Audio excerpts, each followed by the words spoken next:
الحمدللہ الذی کفا والصلاة والسلام علی رسولہ المصطفى اما بعد فقد قال اللہ تعالی ان الارض يرثها عبادی الصالحون بلا شبہ ہمارے نیک بندے زمین کے وارث ہوئے جب سر میں ہماری اطاعت تھی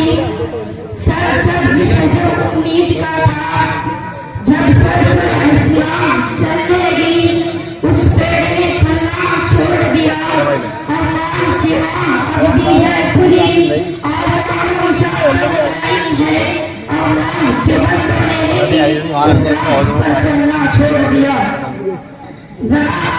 اس زمانے کا تصور کریں جب یکا فتنہ ایک 40 سالہ انسان نے اسلام کی آواز بلند کی اور صرف 23 سال میں وہ آواز اتنی دور پہنچ گئی کہ تاریخ اردو ہی ڈال دینے سے ناظر ہے اور ابھی ایک صدی بھی نہ گزری بھی کہ ایک انقلاب رونما ہو گیا جو غریب تھے وہ امیر ہو گئے جو بیچارے چروانے پہ جاتے تھے وہ مذہبی اتفاق کا متمکن ہو گئے جنہیں دنیا والے اپنی دور کہا کرتے تھے ان کا سینما اتنی تیزی سے بڑھا کہ انہیں مسلم عالم پر ان کی تہذیب و تمدن کا جھٹکا لگنے لگا جو تعلیم و تہذیب میں پچھلی سبوں میں تھے وہ امام بن گئے انہوں نے ثابت کر دیا کہ قرآن کا اعلان اپنی جگہ درست تھا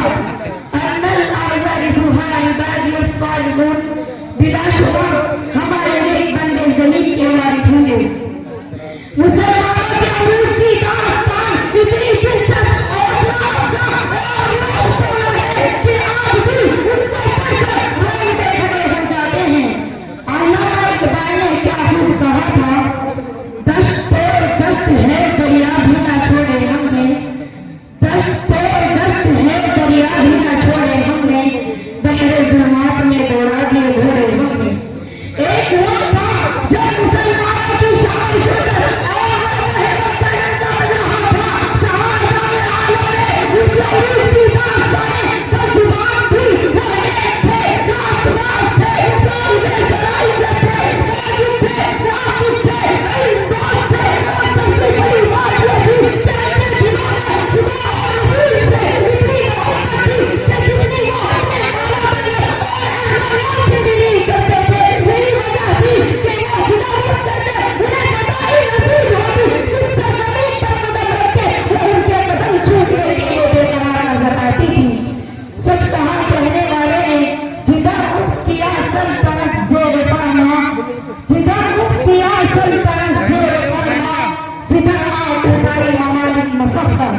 مگر